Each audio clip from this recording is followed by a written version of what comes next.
Colombia, 8 letras, 3 colores, 32 departamentos, 1000 paisajes, más de 1.000.000 de kilómetros cuadrados, un país, mi país, 50 millones de compatriotas, con una única historia, mi historia.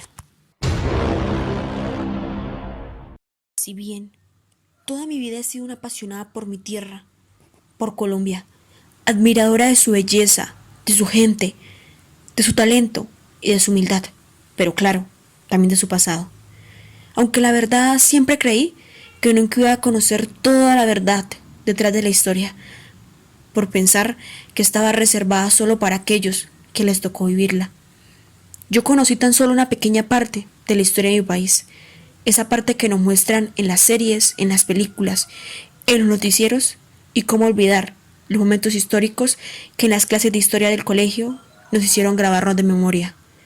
Pero ese creer de que la historia me era tan lejana resultó ser incorrecto. La historia vive conmigo, me rodea. En medio de mi curiosidad por conocer el pasado y mis erróneos intentos de buscar en las bases de datos la verdadera historia, me di cuenta que ésta reposaba en un reloj que luce mi abuela con mucho orgullo en su muñeca izquierda. ¿Un reloj? Sí, un reloj. Suena raro, pero ese objeto fue el encargado de relatarme de primera mano la verdadera historia, esa que tanto he buscado de mi amada Colombia. Cuando mi abuela me dijo que era un reloj automático y que no necesitaba pila, la curiosidad me mató. Y ahí, justo ahí, empezó la historia. Y la historia comienza por allá en los años 20, más exactamente en el año 1927, año en que fue elaborado el reloj. Un Mido automático, en oro puro, 18 quilates, 5 zafiros y un rubí. Mucho lujo y extravagancia para la época. Era de Arturo, el patrón de mi bisabuela. Este hombre fue un terrateniente santanderiano, que en su momento llegó a ser dueño de más de 700 hectáreas puras en café. Y es que en aquel momento este producto estaba en pleno auge, pues estaba recién fundada la Federación de Cafeteros. La economía colombiana dependía plena y llanamente de las exportaciones de café, o quizá deba decir de las masivas exportaciones de café. En aquel momento, en nuestro departamento, Santander, la metodología implementada para la explotación de café se llamaba aparcería, lo cual hacía menor el trabajo para el dueño y mayores sus ganancias. Los grandes exportadores como Arturo eran muy inteligentes y firmaban contratos directamente con el extranjero, logrando la obtención de las máximas utilidades. Y es que para los norteamericanos no existía mejor café que el colombiano. Esto generó el boom cafetero, que trajo mejora de vías y medios de transporte aéreo, lo cual también trajo un enorme beneficio a los bolsillos de aquellos grandes productores como Arturo, que le permitió comprarse un reloj importado de Suiza en oro puro y con un rubí. En compensación de su excelente trabajo como trilladora de café, Arturo le regaló a Matilde, mi bisabuela, el reloj, por allá a finales de los años 30. A ella poco le importaba este reloj, pues su hogar era muy pobre y le importaba más subsistir que tener un accesorio de lujo. También anhelaba una mejor educación para sus hijos, pero que por su condición económica fue casi imposible. Motivo por el cual mi abuelita no pudo concluir todos sus años de educación y solo pudo terminar hasta 3er grado de primaria. Y es que en aquel momento la educación en Colombia era uno de los flagelos más relevantes. El Estado, por allá en los años 30, se le dio por impulsar el sistema educativo, pero sus políticas implementadas no rindieron fruto alguno. Y fue por esto que a principios de la década de los 40, en Colombia, el gobierno decidió apoyar el crecimiento y la expansión de la educación pública a una velocidad de vértigo.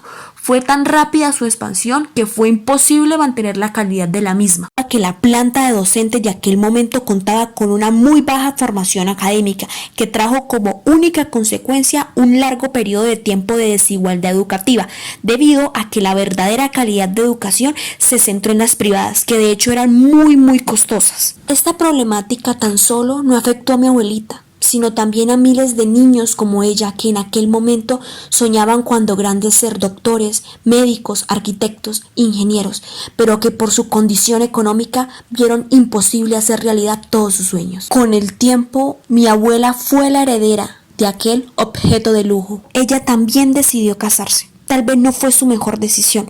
Como sabemos, en Colombia siempre ha persistido el machismo y el rol que se le ha dado al hombre como autoridad absoluta del hogar, razón por la cual en repetidas ocasiones fue víctima de violencia por parte de su esposo. Mi abuela y su esposo vivían en una vereda del municipio de Oiba, en Santander. Motivo suficiente para que sus 6 hijos, dentro de los cuales se encuentra mi madre, les fuera casi imposible acceder a la educación. Y es que es solo pensar que deberían levantarse a las 2 de la madrugada para poder llegar a tiempo a clase y que deberían no dormir para poder realizar los deberes, me parece a mí muy sorprendente. Si fuera poco, a esta situación hay que sumarle la gran inseguridad en la cual ellos vivían. Pues es que mi madre en muchas ocasiones me ha relatado que para ellos ya era bastante normal ver cómo los guerrilleros y los paramilitares se desplazaban a sus anchas por los predios de la finca en la cual vivían. Ellos tenían que convivir con los grupos al margen de la ley y también darles algo de comer o de beber cuando llegaban a su residencia, como Pedro por su casa, pidiendo alimentación. Estos relatos de mi madre datan aproximadamente de finales de los años 70 y principios de los 80, en el cual Colombia atravesaba por uno de sus peores momentos, cuando la FARC buscaba a capa y espada el control total del territorio colombiano, extendiéndose a cada rincón del país como si fueran bacterias, dejando un poco de lado las zonas rurales y dirigiéndose justo hacia la periferia urbana, que trajo como consecuencia la reacción de los otros grupos armados intentando contener a la FARC. Allí Colombia vivió una de sus peores etapas de conflicto interno, donde también se vio inmerso el ejército y toda la gente inocente que perdió la vida en una batalla que jamás les perteneció. Por tanto, en aquel momento en Colombia, el desplazamiento de todo el pueblo colombiano era lo más frecuente. Mucha gente en busca de una mejor suerte y otros desplazados por el intenso conflicto armado del país. Y es que 2 hermanos de mi madre tuvieron que vivir esto en carne propia. En 1992, ellos tomaron la decisión de desplazarse a la capital santandereana, Bucaramanga, la ciudad bonita. Ellos lo hicieron en busca de mejores oportunidades, pero en aquel momento, en Colombia, era un desplazamiento silencioso, causado por prácticas de violencia y victimización de la población en diferentes regiones del país, a causa de los grupos al margen de la ley y del pleno auge que estaba teniendo el narcotráfico en Colombia, y el gobierno que en sus fallidos intentos de negociar paz con los actores del conflicto. El pasado de nuestro país, un cruel pasado, aún repercute en el presente, y a pesar de ser un país tan desigual, unos luciendo relojes de lujo y otros viviendo en la miseria, la historia se murmulla en los rincones, vive entre nosotros. Cada quien debe conocer su historia, porque esa es la historia de Colombia, y quien no lo haga estará, tarde o temprano, condenado a repetirla.